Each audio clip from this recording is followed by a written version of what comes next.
अस्सलाम वालेकुम students, hope you all are fine. Students, आज हम करेंगे bio first year chapter number 1 topic number 10 which is stem cells. So let's start. Stem cells are cells with the potential to develop into many different type of cells in the body. Under the right conditions in the body or a laboratory, stem cells divide to form more cells called daughter cells. So student stem cells क्या हैं? ऐसे sales जिनके पास potential ability होती है कि वो develop हो सकते हैं डिफरेंट टाइप्स ऑफ सेल्स में। These daughter cells become either new stem cells or specialized cells differentiation with a more specific function such as blood cells, nerve cells, liver cells, heart muscle cells or bone cells. अब कह रहा है कि जब right conditions दी जाती हैं, appropriate conditions मिलती हैं स्टेम सेल्स को, तो ये डिवाइड करके न्यू सेल्स बना लेते हैं जिनको हम डॉटर सेल्स कहते हैं।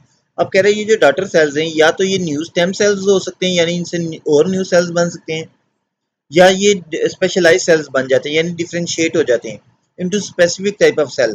लाइक ब्लड सेल में ये कन्वर्ट हो जाते हैं ताकि वो स्पेसिफिक फंक्शन परफॉर्म कर सकें, या नर्व सेल में कन्वर्ट हो जाते हैं, या लिवर सेल में डिफ्रेंशिएट हो जाते हैं, या हार्ट मसल सेल में, या बोन सेल में। No other cell in the body has the natural ability to generate new cell types.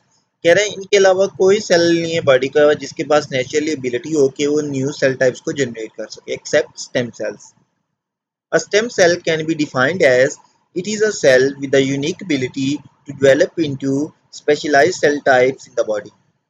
कि ये ऐसा सेल होता है जिसके पास एबिलिटी होती है कि डेवलप हो सके into specialised cell types in the body. Advantages of using stem cells. New cells are provided by the stem cells as they grow. They replace the specialized cells that are damaged or lost. They can divide again and again to produce new cells. As the stem cells divide, they can change into other type of cell that make up the body.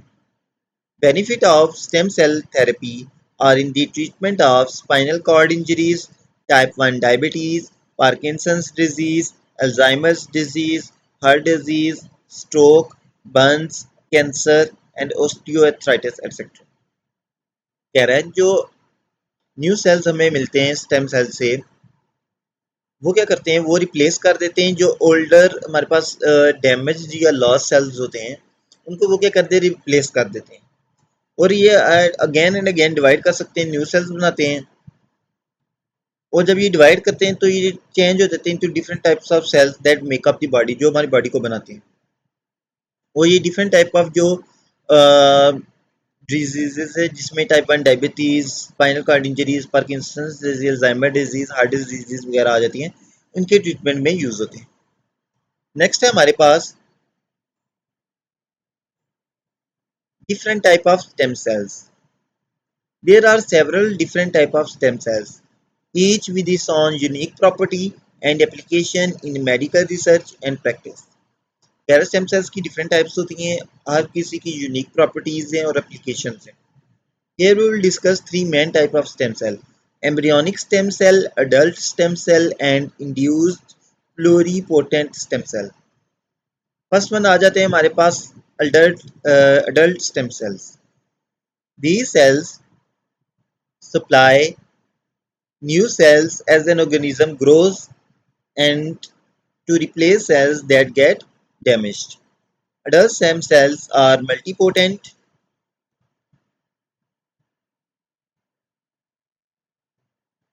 which means they can only change into some specific cells in the body, not any cell. कह रहे जो adult stem cells होते हैं ये क्या करते हैं, new cells provide करते हैं ऑर्गेनिज्म को और उनको रिप्लेस करते हैं सेल्स को जो डैमेज हो चुके होते हैं। और ये मल्टीपोटेंट होते हैं यानी इनकी एबिलिटी होती है किसी भी सेल में क्या होते हैं, डिफ्रेंशिएट हो सकते हैं। नेक्स्ट आ जाते हैं हमारे पास embryonic stem cells, ESCs. These cells provide new cell for growing embryo. They are called pluripotent, which means they can naturally produce every type of cell in the body. Okay. Next आ जाते हैं हमारे पास embryonic stem sales. कह रहा है कि ये भी क्या करते हैं, न्यू सेल्स प्रोवाइड करते हैं ग्रोइंग एम्ब्रियो को, और ये प्लूरीपोटेंट होते हैं। जो हमारे पास डल स्टेम सेल्स है वो मल्टीपोटेंट थे। जो प्लूरीपोटेंट है इसका मतलब होता है they can differentiate into any type of cell body. जो प्लूरीपोटेंट होते हैं they can change and differentiate into specific cells in the body, not any type of. Third one आ जाते हैं हमारे पास induced pluripotent stem cells, IPSCs। The stem cells that scientists make in the laboratory are called induced pluripotent stem cells. They can develop into any cell type.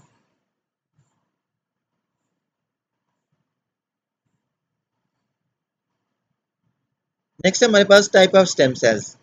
Researchers categorize stem cells according to their potential to differentiate into other type of cells. The full classification includes totipotent, pluripotent, multipotent, oligopotent and unipotent. First of all हमारे पास आ जाते हैं totipotent. These stem cells can differentiate into all possible cell types। जितनी भी possible cell types हैं ये उन सब में differentiate हो सकते हैं, इसलिए इनको हम कहते हैं totipotent। The first few cells that appear as zygote start to divide are totipotent। कि जब zygote divide होता है उससे जो पहले शुरू में जो सेल्स हमें अपीयर होना शुरू होते हैं वो टोटीपोटेंट होते हैं, यानी वो किसी भी सेल में डिफरेंशिएट होने की एबिलिटी होती है इनके पास। नेक्स्ट आ जाते हैं हमारे पास pluripotent. The cells can turn into almost any cell. Cells from the early embryo are pluripotent. Next आ जाते हैं multipotent. The cells can differentiate into closely related family of cells. Adult hematopoietic stem cells, for example, can become red and white blood cells or platelets. Next आ जाते हैं oligopotent. These can differentiate into few different cell types. Adult lymphoid or myeloid stem cells can do this. Last one is unipotent. These can only produce cells of one kind, which is their own type. However, they are still stem cells because they can renew themselves. Examples include adult muscle stem cells. Next है हमारे पास advantages of induced pluripotent stem cells के। ये जो sales laboratory में scientist बनाते हैं इनका एडवांटेजेस क्या है, इनको यूज़ करना। The advantages are ability to give rise to almost any cell type desired because they are pluripotent. Avoidance of ethical concerns associated with human ESCs के। जो एथिकल कंसर्न्स होते हैं ह्यूमंस के जो स्टेम सेल्स को use embryonic stem cells के related उनको हम अवॉइड कर सकते हैं। Induced pluripotent stem cells generated from patient themselves could be used to grow new organs that would have a lower risk of being rejected।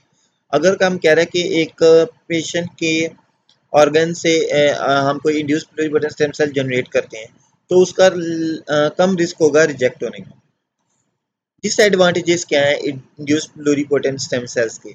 For human IPSC production viruses were initially used as delivery vectors for genes required for cell programming।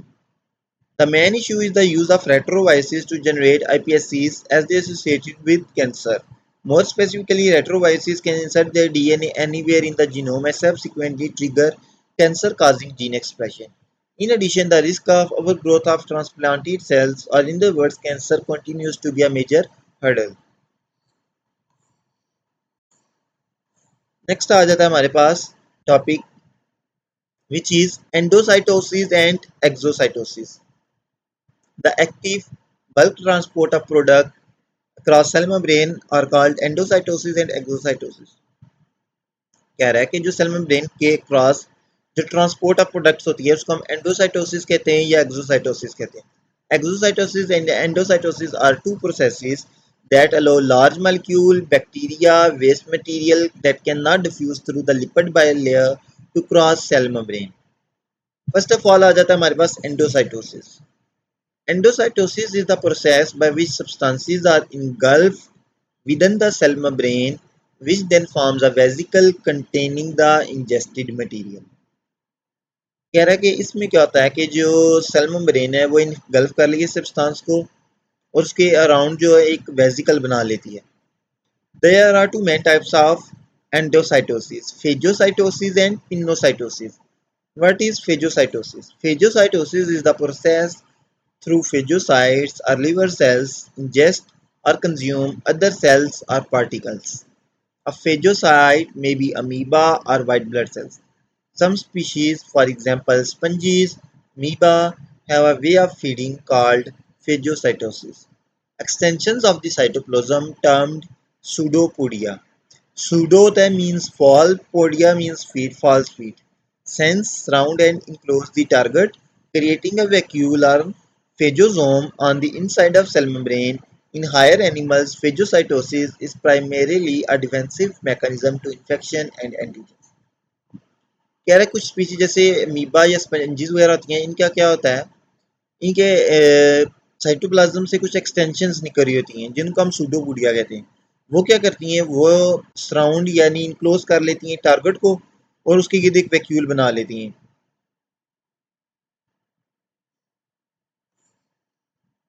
ये आप देख सकते हैं figure 1.32 में process of endocytosis. ये plasma membrane है, ये एक हमारे पास लार्ज पार्टिकल है, उसने ये क्या किया है, ये प्लाज्मा मेम्ब्रेन इसको सराउंड कर लिया, ये एक वैक्यूल बना लिया।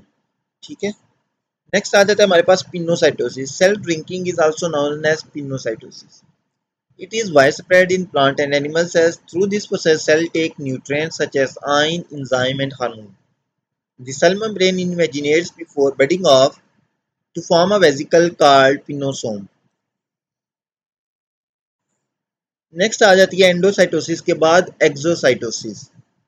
एंडोसाइटोसिस में हमने क्या किया है कि कोई पार्टिकल्स या मटेरियल को इनटेक किया है। अब एक्सोसाइटोसिस में हमने एग्जिट करना है सेल से।